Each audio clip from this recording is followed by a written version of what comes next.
I never believed in ghost stories. I was raised in the city, surrounded by concrete, traffic, and the noise of people too busy to notice things lurking in the shadows. So, when Simon and I decided to move to the small town of Ash Hollow, I didn't give much thought to the legends the locals whispered about. It seemed quaint at first, the kind of place where old tales were told to scare children into behaving. But the further along my pregnancy progressed, the more unsettling the warnings became. The day we arrived, an elderly woman at the general store stared at my belly, wide-eyed. She gripped my hand with a strength that startled me and said, "You need to be careful, dear. Don't go out after dark, and whatever you do, keep the windows closed at night." I laughed it off. Why? Is there something I should know? Her eyes darted nervously to the other customers in the store, then back to me. She lowered her voice. "The witch. Don't you know about her? She was burned alive, right here in this town long ago. Her curse still lingers. Any baby born in Ash Hollow is in danger." I shuddered, but I told myself it was just a story. I thanked her, paid for my groceries, and walked back to the car where Simon was waiting. As the weeks passed, other locals shared the same warning, their words painting the picture of the witch more vividly.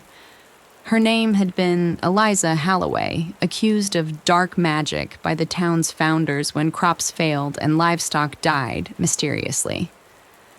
She was dragged into the town square, bound to a post, and set aflame. But it was her final words that sent chills down my spine each time they were repeated. "For every child born in this cursed place, I will return. They will be mine." I tried to brush it off. Superstitions couldn't harm me, not in the real world. But then strange things started happening. It began with the wind. I would hear it whistling at night, rattling our windows like the faint cry of a woman. I convinced myself it was nothing more than the autumn breeze, but when I woke one morning and found the windows open, wide open, I knew something was wrong. I'd locked them before bed. I was sure of it. "Maybe we should listen to the locals," Simon said one evening as we sat by the fireplace, "just to be safe." I scoffed. "You don't believe in this witch nonsense, do you?" "I don't know what I believe," he admitted, rubbing my shoulders. "But I don't want to take any chances with our baby." Reluctantly, I agreed. The next day, we visited an old woman named Clara, who lived on the outskirts of town. She was known for performing protective rituals, and though I felt silly, I went through the motions. She burned sage, muttering ancient words under her breath, and gave me a charm, an iron pendant shaped like a crescent moon. "Wear this at all times," she said. "It will keep her at bay." For a few days, everything was quiet, peaceful even. But then the dreams started. Each night, I found myself standing in a field, surrounded by flickering orange light. It was as though the sky was burning. And there, at the center of it all, stood a figure, tall, shadowed, with flames licking at her feet, Eliza Halloway.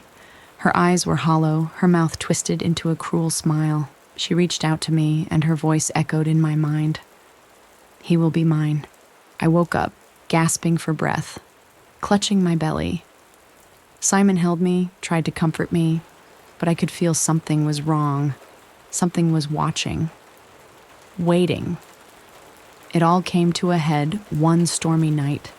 The wind howled louder than ever, and the windows shuddered as if they might burst from their frames. I paced the living room, the iron pendant heavy against my chest. The fire flickered, casting shadows that danced across the walls. Then I heard it. A faint whisper. "Come to me." I froze. The voice wasn't coming from inside the house. It was outside, near the woods. I ran to the window and peered out, my heart racing. There at the edge of the forest stood a figure, a woman, shrouded in darkness, her hair wild and her eyes glowing like embers. "Eliza," she beckoned. I backed away, my mind spinning. Clara's words echoed in my head. Never open the windows at night. Never go outside. But it didn't matter. The latch on the window snapped open on its own, and the wind surged inside, wrapping around me like cold, ghostly fingers. I screamed for Simon, but when I turned, the room was empty. He was gone. Panic surged through me as I stumbled toward the door, clutching the iron pendant, praying it would protect me. But before I could reach it, the front door creaked open. She was standing there just beyond the threshold, her eyes locked on my swollen belly. "You can't keep him from me," she snarled, her voice like the crackle of firewood. "He belongs to me, as all born in this cursed place do." I felt her cold presence pressing against me, suffocating. I was terrified, but something inside me, something primal and fierce, wouldn't let me back down. I clutched the pendant tightly in my hand and faced her. "No," I said, my voice trembling but determined. "He's mine. You can't have him." Her smile faded, and for a moment the room grew deathly silent. Then, with a screech that echoed through the walls, she lunged toward me. I threw the pendant at her, and as it struck, the air around her sizzled with energy. Eliza let out a blood-curdling scream, and in a burst of light she vanished, her form disintegrating like ash in the wind. The pendant dropped to the floor. The house fell silent. The wind died. I stood there, shaking, my heart pounding in my chest. Simon found me moments later, pale and trembling, but alive. I don't know if the witch is truly gone or if she's simply waiting for another moment of weakness. I'll never forget the look in her eyes, the hunger, the rage. But I defeated her once, and if I have to, I'll do it again. Because no matter what curses linger in that town, my child is mine, and no witch will ever take him from me. We left Ash Hollow the very next morning, but the air of that cursed place clung to us like a cold shadow. I could feel it in every bump and rattle of the car as we sped down the desolate road, leaving behind the twisted trees and fog-choked streets. Simon kept glancing in the rearview mirror as though he expected to see something following us. A figure, maybe, or glowing eyes cutting through the mist. But there was nothing. At least, nothing we could see. "I think it's over," he finally said, his voice barely above a whisper. I wanted to believe him, desperately. But deep inside, I knew that leaving the town didn't mean we had escaped the witch's curse. That night, after we checked into a motel far from Ash Hollow, I tossed and turned in bed. The shadows stretched unnaturally long across the walls. Simon was already asleep beside me, his breathing steady, but I couldn't shake the feeling that something was wrong. The air felt thick, pressing down on me. Then I heard it. A faint whisper. At first I thought it was the wind outside, but it grew louder, curling around my ears like icy breath. "You can't keep him from me." The voice was unmistakable. I shot up in bed, my heart pounding. The window, the one I'd double-checked before lying down, was now wide open. A chill wind swept into the room, carrying the scent of smoke and earth. I scrambled to my feet, my eyes darting around, searching for her. But there was nothing, only the darkened corners of the room. Simon stirred awake. "What is it? What's wrong?" Before I could answer, the lights flickered and went out, plunging the room into darkness. I grabbed the iron pendant around my neck, my fingers trembling. I knew the witch hadn't been vanquished. The whispers grew louder, swirling around us, and suddenly I felt something cold brush past me. I gasped and stumbled backward.